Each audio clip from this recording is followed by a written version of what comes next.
तो ये जो भी क्वेश्चन है ना उसके आपके पास सारी रिकॉर्डिंग लेते रहेंगे। हाँ,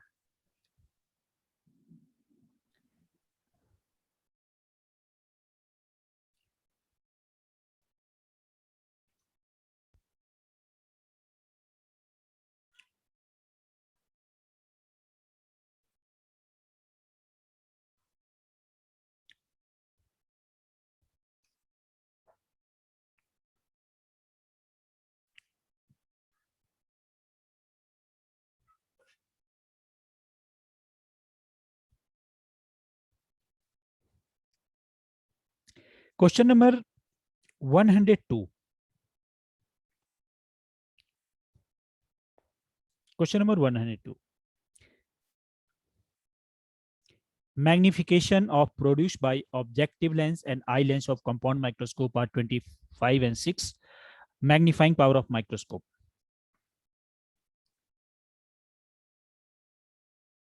आपको आंसर जब पता हो जाता है तो आप आंसर दे देंगे तुरंत।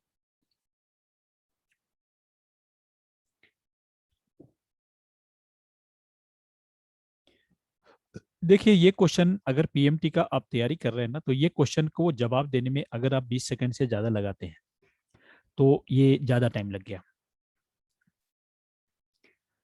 आपको जब ये क्वेश्चन मिला तो आपने मैग्नीफाइंग पावर का फॉर्मूला सोचने लग गए।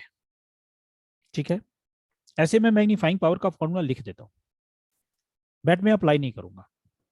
मैग्नीफाइंग So पावर का 150. Yes 150 it is right answer. ठीक है, ये क्या है कि ऐसे तो formula v o by u o into 1+d/fu होता है ये फॉर्मूला। लेकिन अगर किसी भी माइक्रोस्कोप में कंपाउंड हो या टेलीस्कोप है, उसकी ऑब्जेक्टिव और आईपीस की मैग्नीफाइंग पावर मालूम है, तो दोनों का मल्टीप्लीकेशन ही आंसर होता है। दोनों का मल्टीप्लीकेशन ही आंसर होता है। तो 25 और 6 का मल्टीप्लीकेशन 150, तो सीधा आंसर है। आपको इससे पहले का फॉर्मूला याद होगा, तो इससे पहले जब हम फॉर्मूला सॉल्व करते हैं तो हमारे पास एमओ इंटू एम इक्वल लगाते हैं। तो magnification of eyepiece into magnification of objective, जो सीधा 25 और 6 दिया हुआ है। तो सीधा सीधा आंसर हमने इसका 150 कर दिया।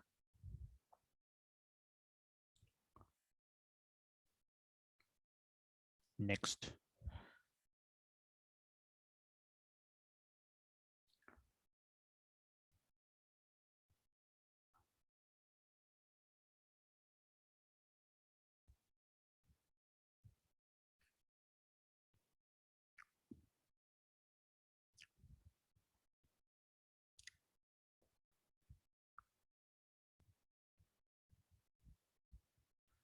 क्वेश्चन नंबर, ऐसे तो ये वेव ऑप्टिक्स का है, बट आप देख लीजिए वेव ऑप्टिक्स का क्वेश्चन 111।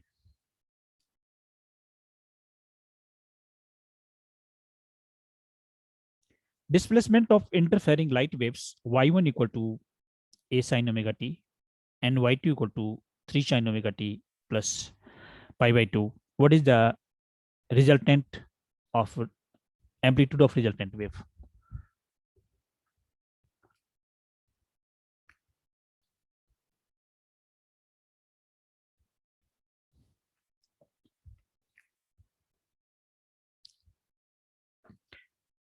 ये क्वेश्चन करने के लिए एक फॉर्मूला आएगा। मैं इसके, आप इसमें दो चीज याद रखिए, 4 और 3। जो एम्पलीट्यूड है, पहले का एम्पलीट्यूड 4 है और दूसरे का एम्पलीट्यूड 3 है। 4 है और 3 है, और उसकी फेज है omega T, sorry pi by 2। तो मैं इसी क्वेश्चन को सॉल्व कर लेता हूं। आपको आप इससे पहले एक चीज आप याद रखो कि what is the value of sine cos pi by 2 कितना है। कॉस पाई बाई 2 कितना है, ये फॉर्मूला ध्यान रखना है आपको। कॉस पाई बाई 2 कॉस 90 होता है, और कॉस 90 का वैल्यू 0 है। आर इक्वल टू आप जानते हैं formula root under a square plus B square 2ab cos theta होता है, आर इक्वल टू, और यही फॉर्मूला यहाँ पे लगना है। तो a square plus B square 2ab cos theta formula लगाएंगे। सर इसका आंसर 5 है क्या? यस बिल्कुल ठीक है, सही आंसर 5 है।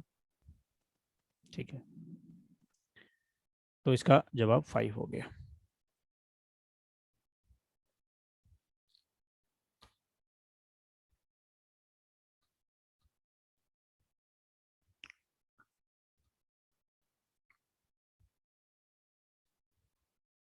ठीक है, वही R equal to A square plus B square 2ab cos लगा दिए। ठीक है,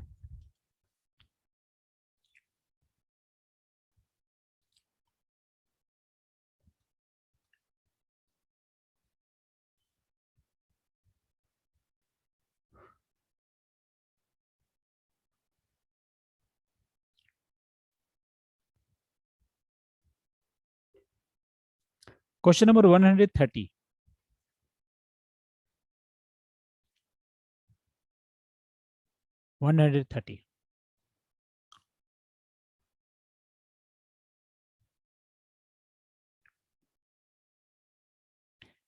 Convex lens of focal length 80 centimeter and concave lens of focal length 50 centimeter are combined together. What will be resultant power?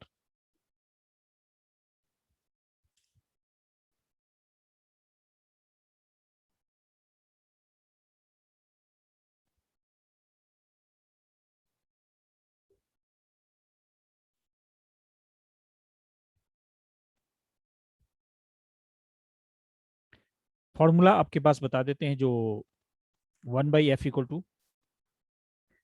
1/f1 plus 1/f2, ये formula लगना है। Sign convention का ध्यान रखेंगे। तो कॉन्वेक्स लेंस की फोकल लेंथ निगेटिव होती है, कॉनकेव की निगेटिव, कॉन्वेक्स की पॉजिटिव, कॉनकेव की निगेटिव। तो 1/80 माइनस -0.75 1/50 कर दे रहा हूँ, बाद में उसको सेंटीमीटर में कन्वर्ट कर देंगे। तो ये वैल्यू कितना आ गया? 405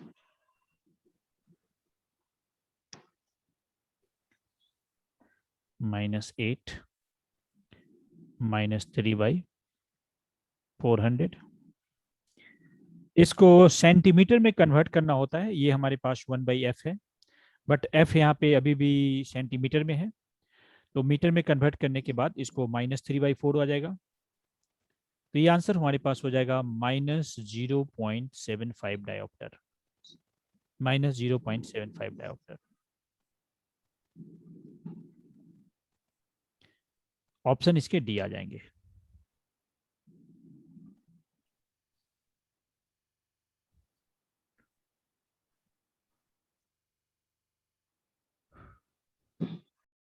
क्वेश्चन नंबर 124। क्वेश्चन 124।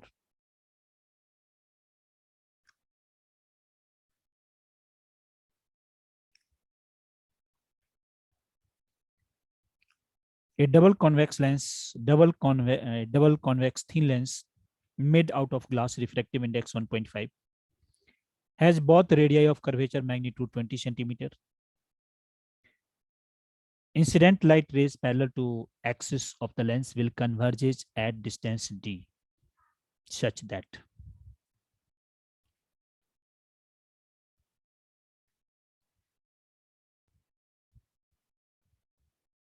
पहले कॉन्वेक्स लेंस की फोकल लेंथ निकालनी होगी। फोकल लेंथ हमारे पास नहीं है, और parallel to axis of the lens है, इसका मतलब u इंफिनिटी है। क्वेश्चन करेंगे आप लोग इसको? अर्पिता, सर एक मिनट। ठीक है,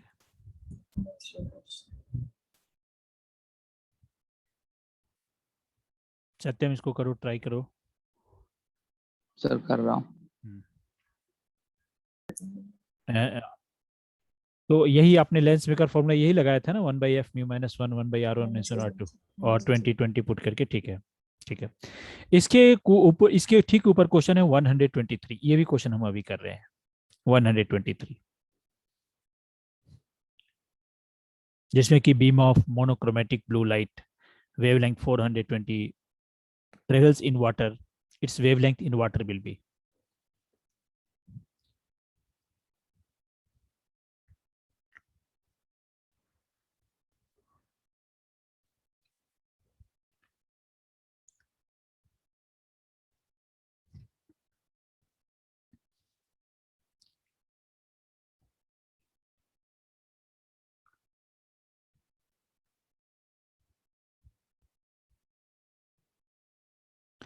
फॉर्मूला बताना है तो बता देंगे, ऐसे मैं आंसर निकाल चुका हूँ।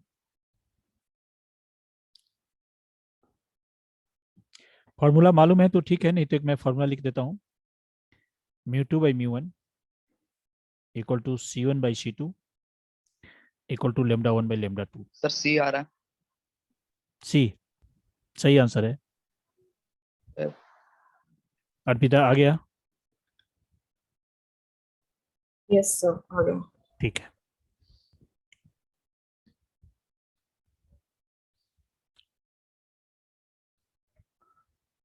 क्वेश्चन नंबर 125 में 4 ऑप्शन है। करेक्ट ऑप्शन क्या है? Question number 125, which of the following diagram shows correctly dispersion of white light by prism?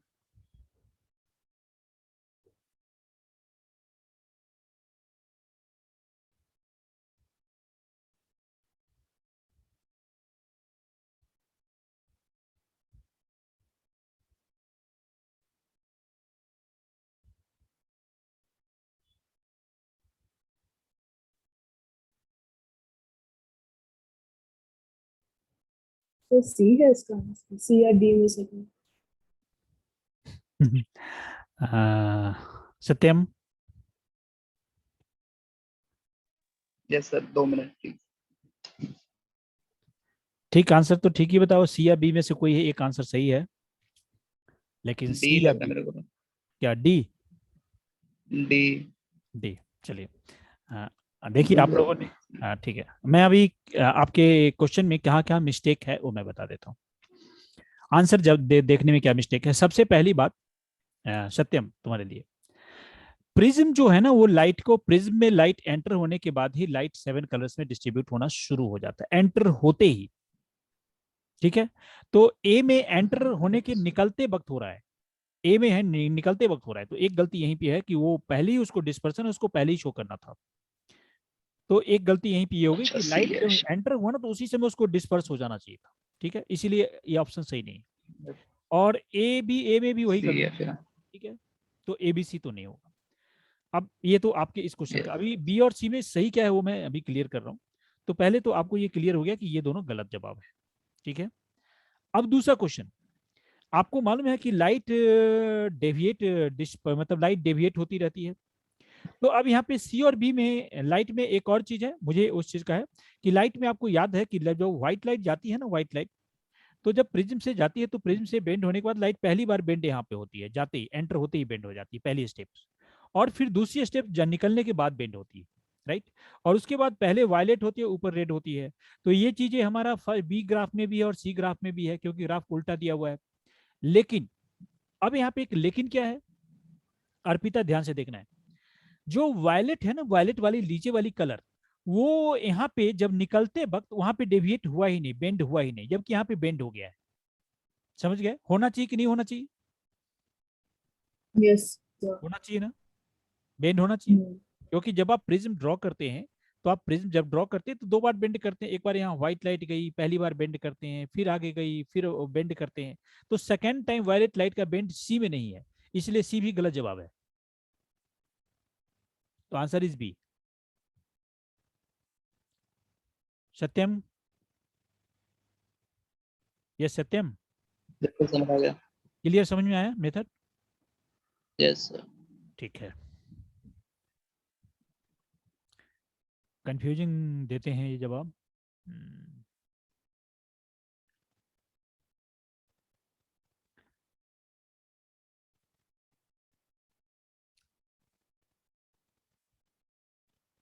Question number 127,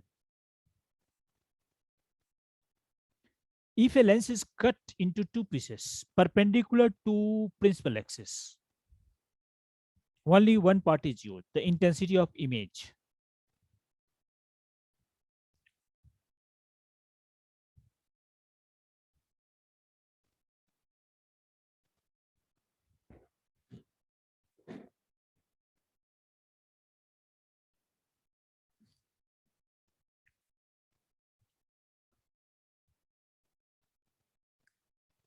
चलिए, क्वेश्चन नया है, ऐसे ना इसके जवाब सोचने में इतना टाइम नहीं लगना है।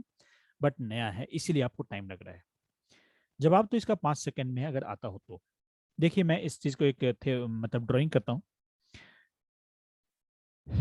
देखिए लेंस ये रहा, ये जो उन्हें ब्लैक कलर का बनाया लेंस है।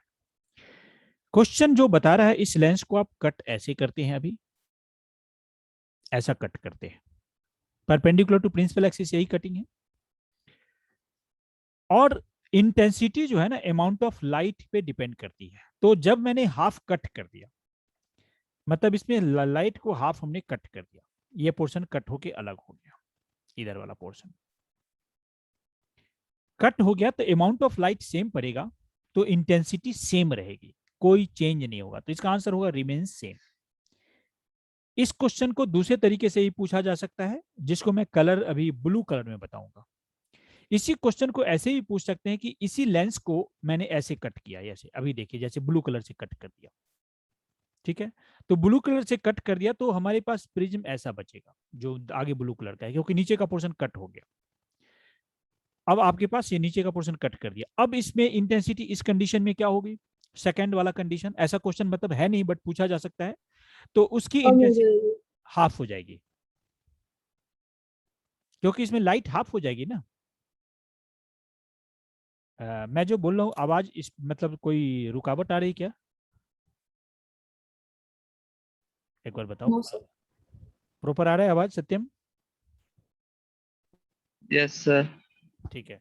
तो आप क्वेश्चन समझ गए कि इसमें इंटेंसिटी सेम रहेगी, क्योंकि वो ऐसा अभी ये वाला पोर्शन है इस कंडीशन में जो है, और जो मैं बाद वाला क्वेश्चन, ये क्वेश्चन नहीं पूछा गया बट उसकी भी थ्योरी कहीं कहीं मिल सकती है आपको, तो उसमें ये वाली कंडीशन है।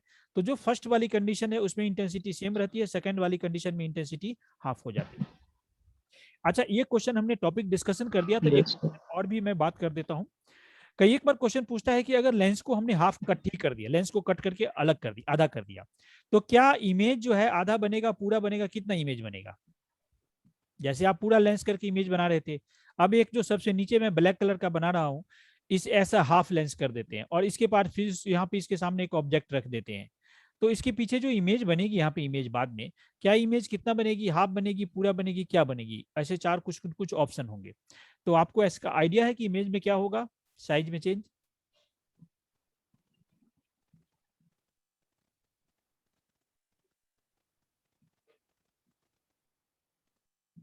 नहीं आइडिया।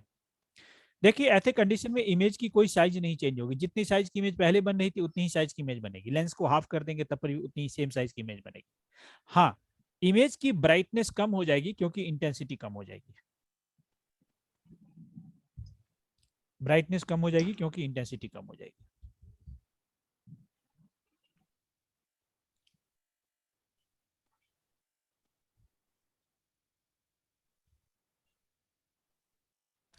क्वेश्चन 4 तो आसानी है।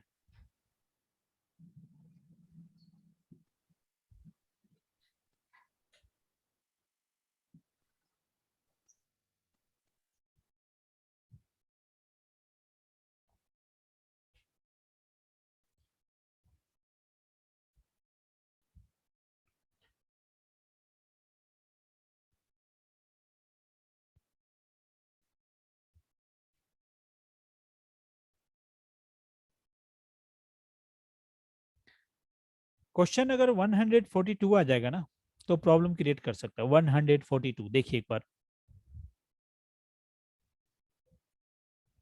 ये क्वेश्चन यहाँ भी आ सकता है और ये तो क्वेश्चन ऑसिलेशन का भी आ सकता है। इसका जवाब ऊपर होगा, 142 है ना, इसके आंसर ऊपर होंगे। आपके पास सही क्वेश्चन सर, तो 142 का एक बार देखिए, जवाब दीजिए कैसे, इसका क्या जवाब हो सकता है।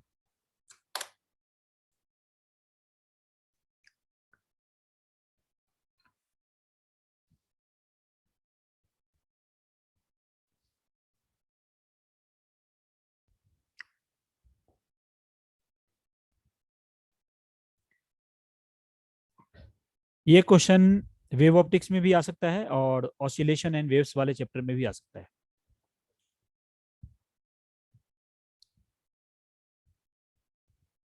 शायद ऐसा क्वेश्चन बहुत कम होते हैं, ये भी बता दूं, रेयर होते हैं।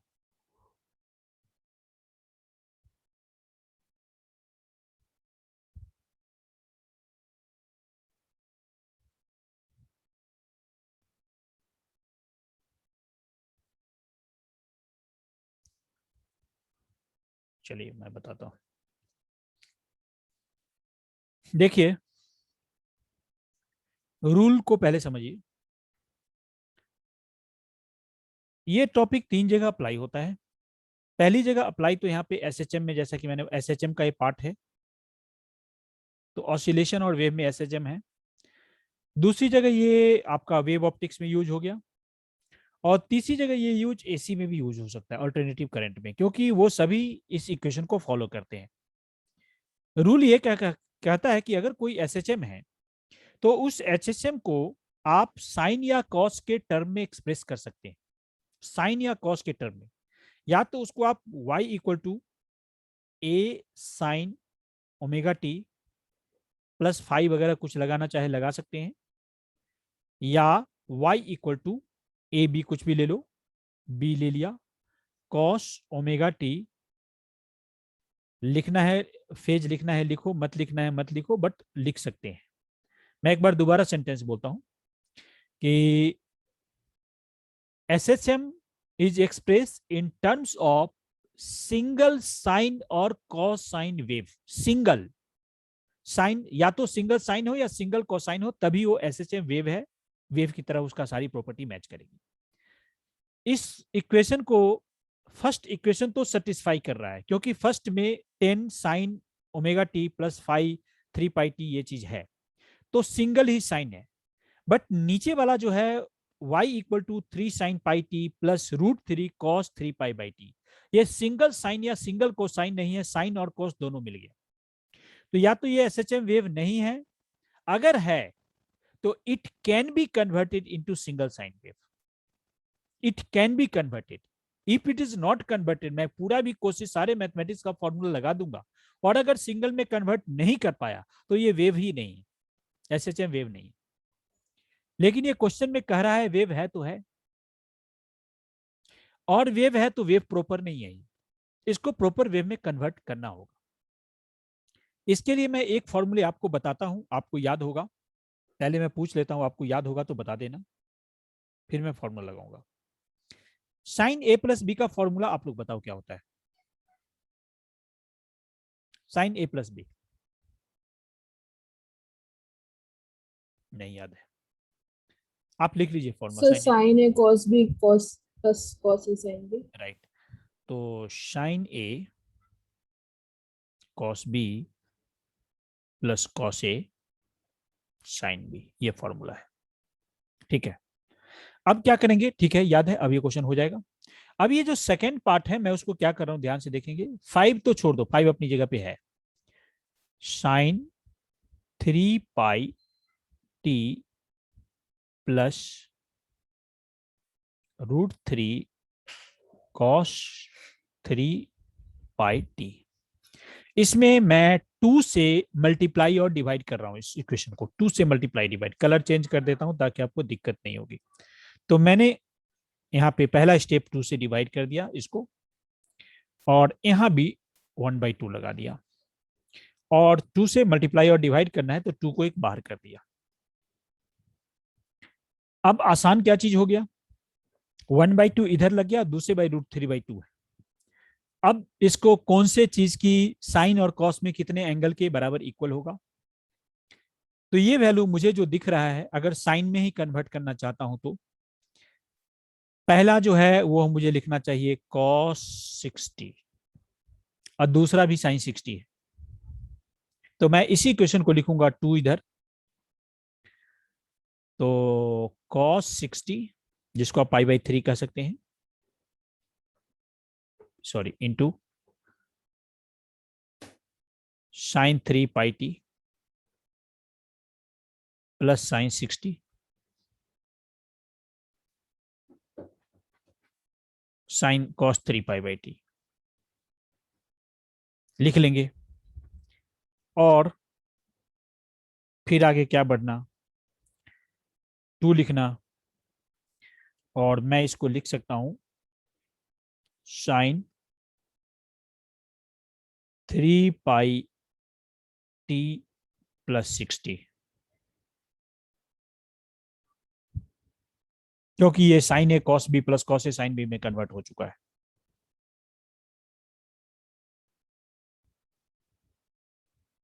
और मैं पहले से 5 को छोड़ चुका हूं यहाँ पे, तो उस 5 को भी मल्टीप्लाई करूंगा, तो सेकेंड इक्वेशन मेरा बन के हो जाएगा 10 साइन 3 पाई टी और cos 60 पाई बाई 3 होता है, हो सकता है ये इक्वेशन आ गया। अब इसका आंसर, इसकी भी एम्पलीट्यूड y2 की भी 10 आ गई और पहले की भी 10 है, तो 10/10 आंसर इसका 1:1 हो जाएगा। ये राइटिंग के ऊपर राइटिंग लिख रहा हूं, ओवर राइटिंग में दिक्कत होगी? नहीं सर, ठीक है। ठीक है, तो आप लिख लो इसको।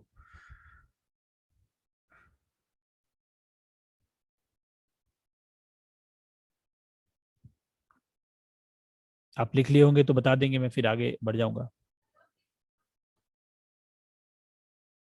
140 में है time required to pass the light through glass of 2 millimetre thick, mu दिया हुआ है। इस क्वेश्चन करने में कुछ नहीं है, सिंपल फॉर्मूला लगाना है। जो होता है आपका डिस्टेंस स्पीड टाइम का फॉर्मूला वही लगाएंगे। तो टाइम इक्वल टू क्या होता है? टाइम इक्वल टू होता है डिस्टेंस अपॉन स्पीड, और डिस्टेंस हमारे पास 2 मिलीमीटर दिया हुआ है, 2 into 10⁻³ and speed, speed of light use करना है। सर बी आ रहा है। बी आर है, सॉल्व कर दिए। स्पीड ऑफ लाइट कितना लगाए?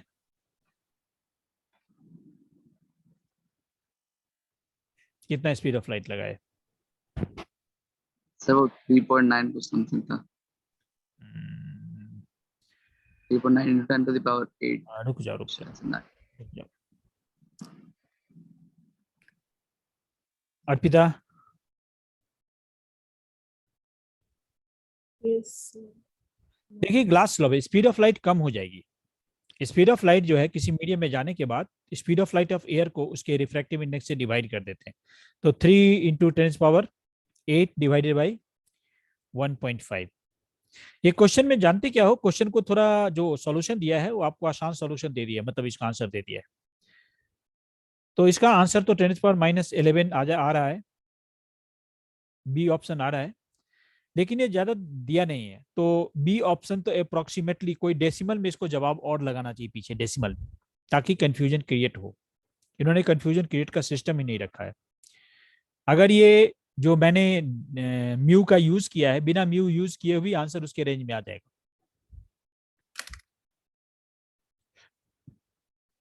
अब मैं क्वेश्चन का लेवल थोड़ा चेंज कर रहा हूं। पेज नंबर आपको थोड़ा आगे बढ़ना पड़ेगा, मैं भी निकालता हूं कितना, वो थोड़ा सा क्वेश्चन अलग स्टाइल के होंगे। Spherical mirror is obtained as shown in the figure from the hollow glass sphere. If an object is positioned in front of the mirror, what will be nature and magnification of image of that object?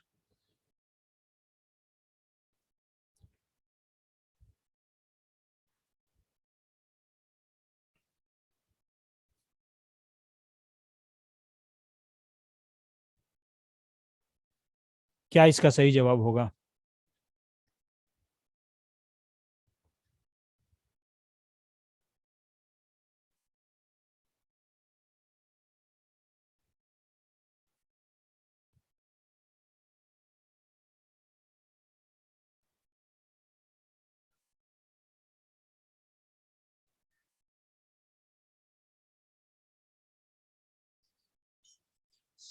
A. Hmm, Inverted dual and magnified. एक कौन सा answer आ रहा है?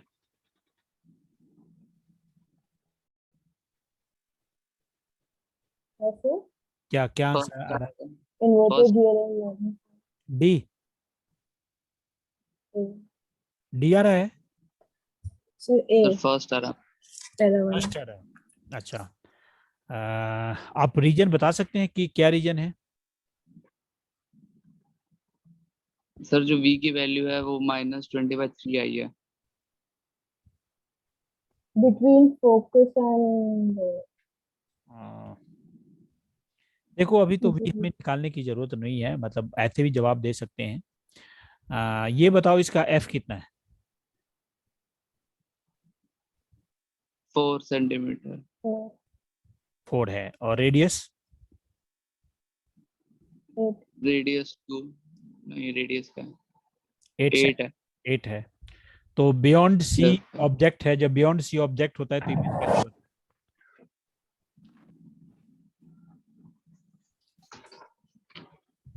Inverted, real and diminish. Diminished. तो diminish तो option नहीं है, तो यहाँ पे नॉन अनमैग्निफाइड जवाब दे देंगे फिर, तो डी ऑप्शन। चलिए। डिमिनिश्ड होता तो ठीक है, बट अनमैग्निफाइड भी है, मैग्निफाइड से तो ज्यादा सही है अनमैग्निफाइड ये। Yes sir.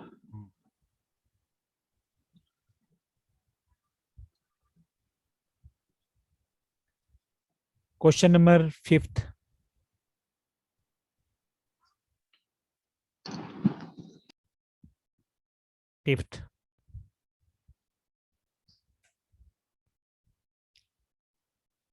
A point source of light S is placed at a distance L in front of center of plane mirror width D, which is hanging vertically on a wall.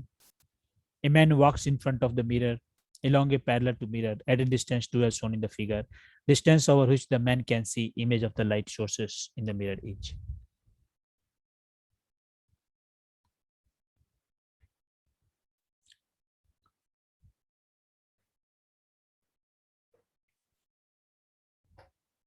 Arpita, याद है answer?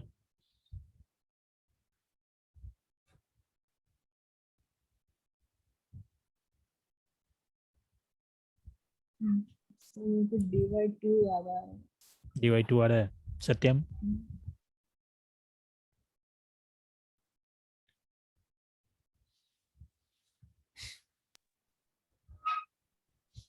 इसका answer 3D होगा। ठीक है, अभी हम इसको solve तो नहीं करने जा रहे हैं क्योंकि इसमें ड्राइंग होगा, बट इसका आंसर 3D लिखना है। और मैं क्लियर करता हूँ, इस टाइप के क्वेश्चन और भी हो सकते हैं।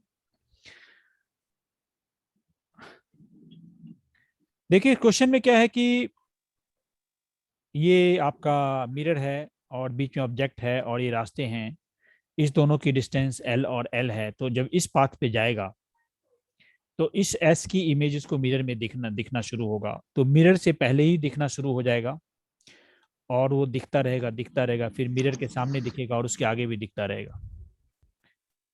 तो ये यहाँ पे जो ये डिस्टेंस होगा एक्चुअल में 3D होगा। कुछ और छोटे छोटे पॉइंट्स हैं वो यहाँ पे इससे रिलेटेड क्वेश्चन आपके पास क्वेश्चन पहले आए होंगे ऐसे कि एक मिरर आपने ले लिया और मिरर से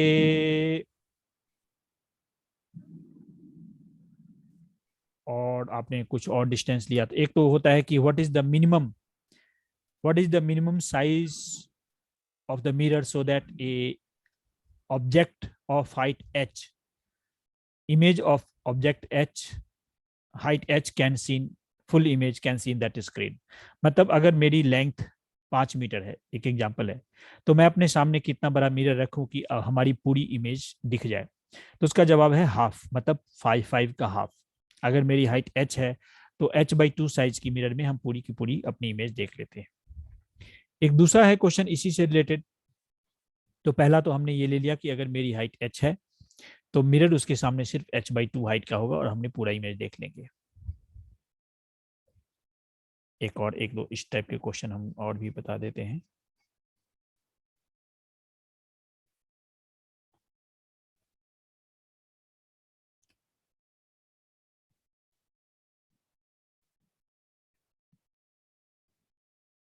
तो आपने पहली हाइट जो भी लिया उसके सामने बड़ी हाइट ले लिया, तो ये पहला स्टेप तो हमारे पास ये आ गया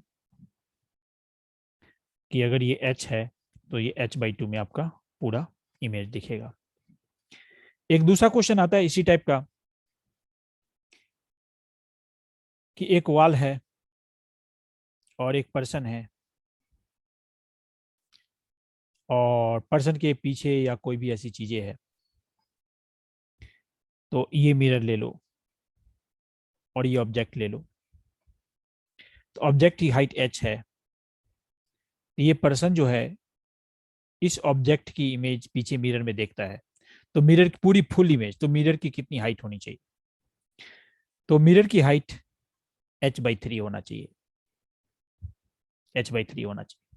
और अभी जो आपने क्वेश्चन पीछे किया है वो उसी बेस पे है, लर्न कर लो, टाइम नहीं है इसके बारे में ज्यादा डिस्प्ले, इस टाइप का क्वेश्चन है, सीधा ही जवाब दे देना।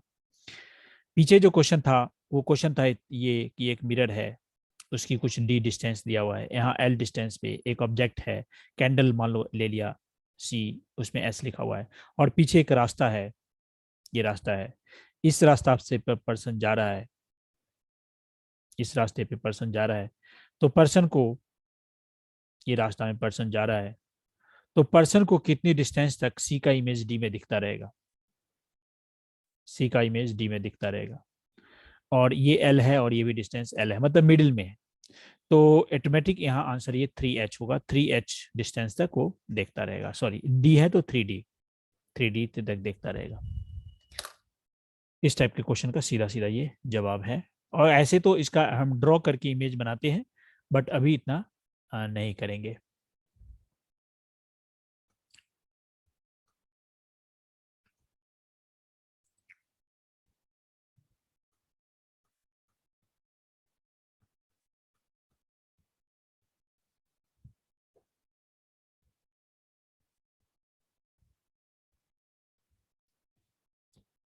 अपराइट समझते हैं आप?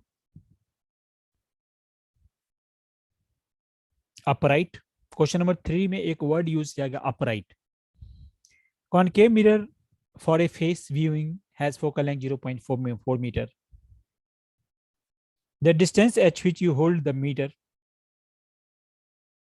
from your face in order to see your image upright with a magnification of 5.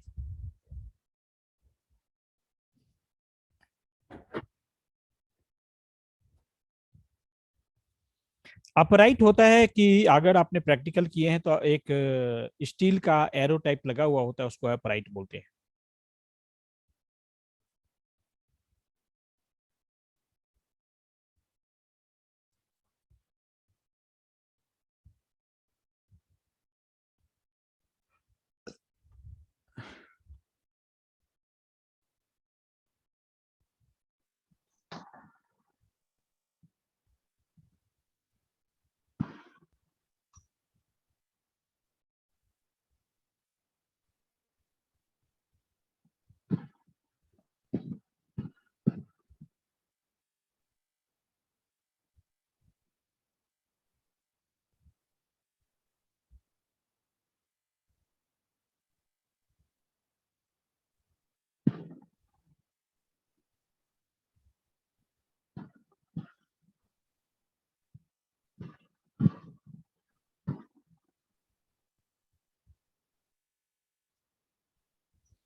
Question यहाँ पे कुछ और लेते हैं।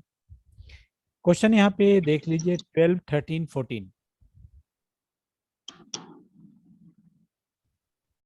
12, 13, 14।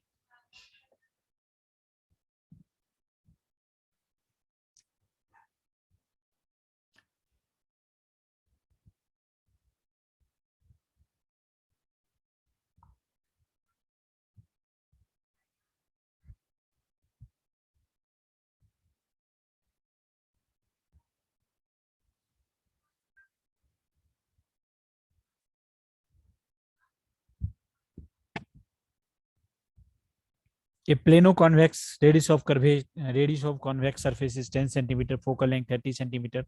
Refractive index of the material will be.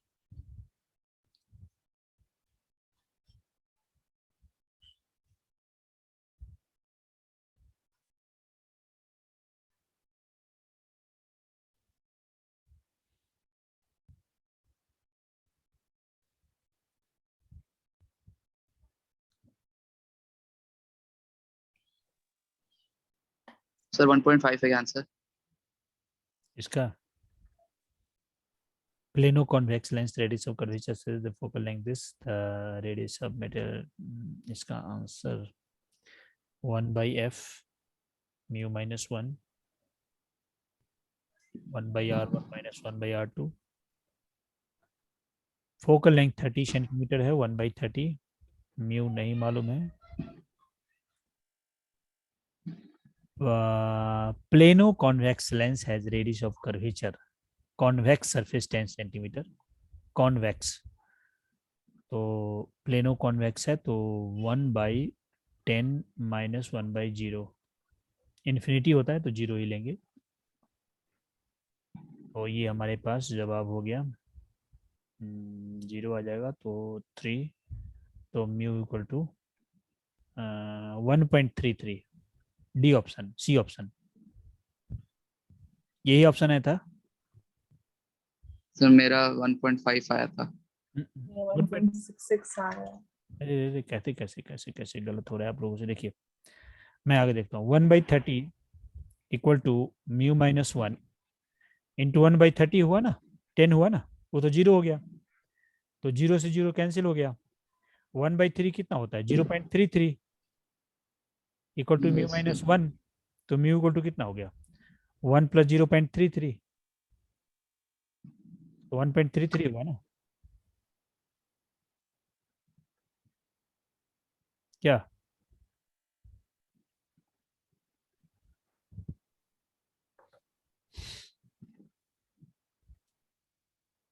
Question 13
हो गया क्या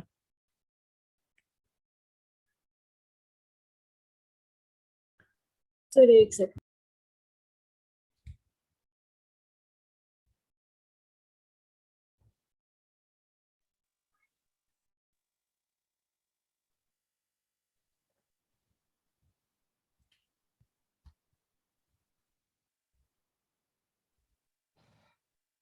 देखिए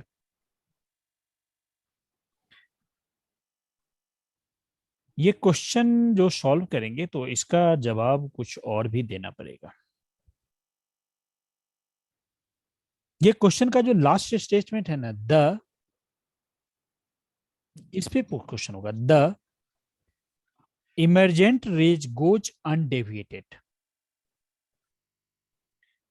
emergent rays goes undeviated angle of deviation का फॉर्मूला क्या होता है म्यू -1 इंटू ए अनडेविएटेड दोनों मिला के नेट डेविएशन 0 होगा तो पहले के लिए म्यू -1 इंटू ए प्लस दूसरे के लिए मुझे लिखना पड़ेगा mu dash -1 into A dash equal to 0 no deviation पहले ने जितना डेविएशन किया दूसरा ने नहीं करेगा तो पहले की वैल्यू है 1.5 -1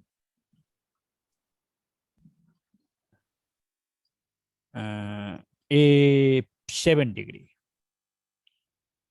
प्लस दूसरे का है 1.7 -1 into theta equal to 0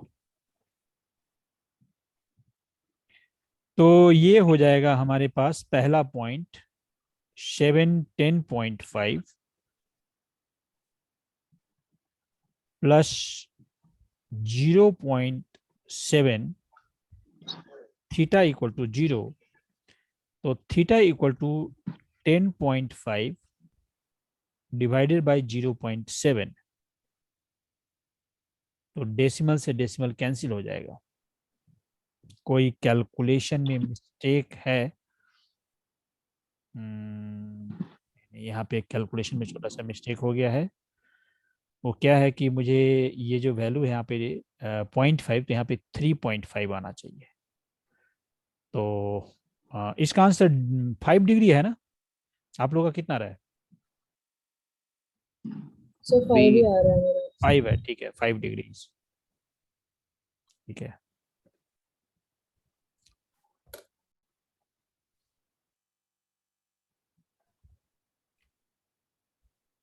note करना था क्या?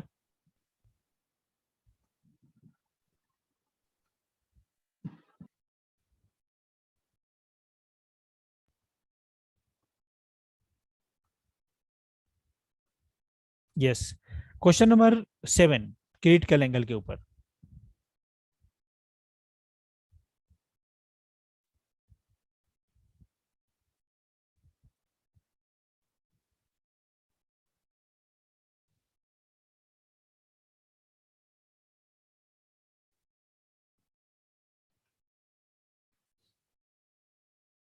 Critical angle of total internal reflection from a medium of vacuum 30 degree, velocity of light in a medium is। Question solve कैसे होगा? यहाँ पे क्रिटिकल एंगल निकाल के हम म्यू निकाल देंगे और म्यू निकाल के स्पीड ऑफ लाइट निकाल देंगे। याद होगा formula mu equal to 1/sin c होता है, सी क्रिटिकल एंगल। तो उसके हिसाब से 1/sin 30 डिग्री। sin 30 की वैल्यू 1/2 होता है, तो 2 ऑप्शन 2 आ गया म्यू। और speed of light v equal to c by mu, तो 3 into 10⁻8 divided by 2, 1.5 1.5 10⁸8, B option.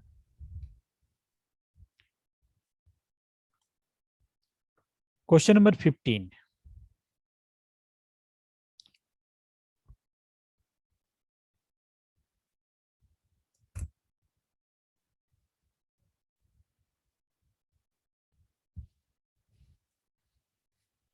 A thin convergent beam lens mu 1.5 has power of 5D.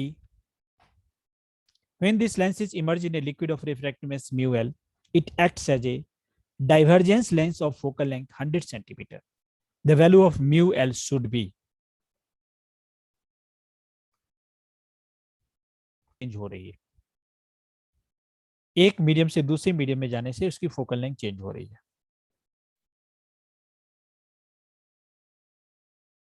Question में जो भी चीज गिवन है आप एक बार नोट कर लो।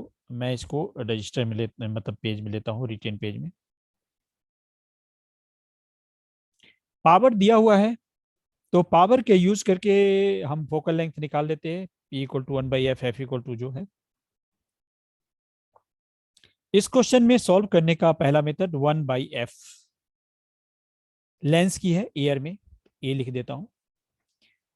रूल है mu lens upon mu air -1, 1/r1 -1/r2, equation 1। Second 1/f liquid, mu L, L for Lenz, और लिक्विड के लिए एल डी कर देता हूं -1, 1/r1 -1/r2, इक्वेशन 2। इक्वेशन 1 2 को डिवाइड कर दीजिए, जो कुछ आएगा। तो 1 डिवाइडेड बाई अगर 2 कर देंगे तो focal length in liquid divided by focal length in air, mu lens -1, air का 1 होता है, divided by mu lens by mu liquid -1। इस क्वेश्चन में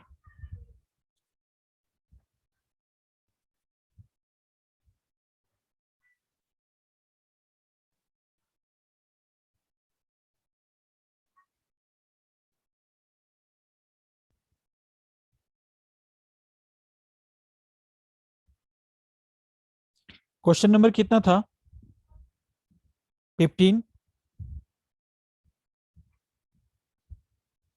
तो म्यू 1.5 है लेंस की, तो ये हो जाएगा ऊपर 1.5 by 1 minus 1 divided by lens का 1.5 होगा। ये म्यू तो मुझे नहीं मालूम है, ये आ गया। और पावर है 1.5, तो 1.5 तो 100/20 सेंटीमीटर हो जाएगा। 100/5 तो 20 सेंटीमीटर हो जाएगा, इक्वल टू, और बाद में हो जाता है 100 सेंटीमीटर, तो 100/20, ये आ गया 5। फिर नेक्स्ट स्टेप इसको सॉल्व करते हैं, तो क्या आएगा हमारे पास। तो ऊपर आ गया 0.5 divided by 1.5 by mu minus 1 equal to 20 आ गया। तो 1.5 by mu minus 1 equal to 0.5 by 20।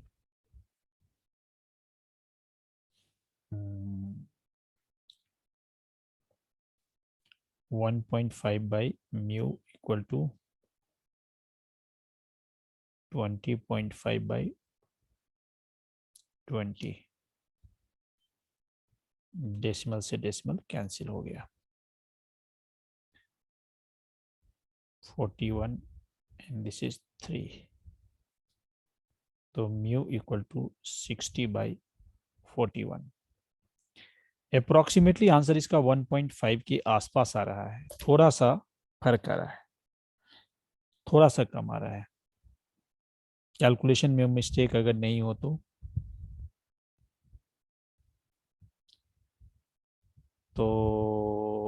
लगभग लगभग आंसर, बहुत ज़्यादा का फर्क नहीं है।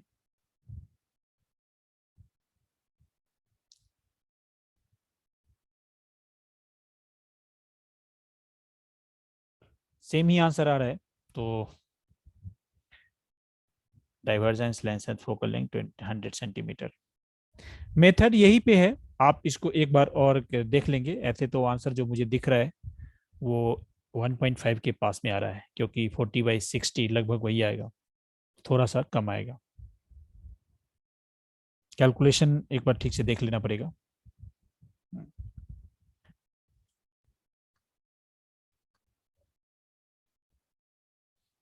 अभी ये नीट की क्लास चल रही थी, नीट के एमसीक्यू के लिए, वो डेली की डेली हमारी क्लासेस चलेगी। ये 90 मिनट्स की क्लास होगी डेली एमसीक्यू की, जिसमें हम अलग अलग चैप्टर पे एमसीक्यू पैटर्न पे क्वेश्चन लेंगे, और ये एमसीक्यू पैटर्न पे अलग अलग दिन क्वेश्चन लेंगे और ये क्वेश्चन का डिस्कशन करेंगे। तो आपको यहाँ पे एक नीचे फ़ोन नंबर आएगा, उस फ़ोन नंबर पे व्हाट्सएप कर देंगे और आप वो डेली क्लास में अटेंड कर सकते हैं।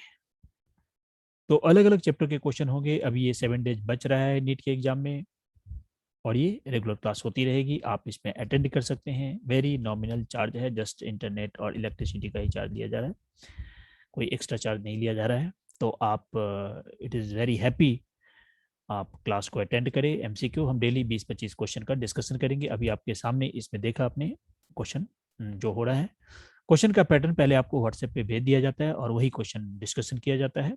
क्वेश्चन ज़्यादा भी हो सकते हैं, बट उतना ही क्वेश्चन लेते हैं जितना कि हम एक दिन की क्लास में करा सकते हैं। तो थैंक यू वेरी मच।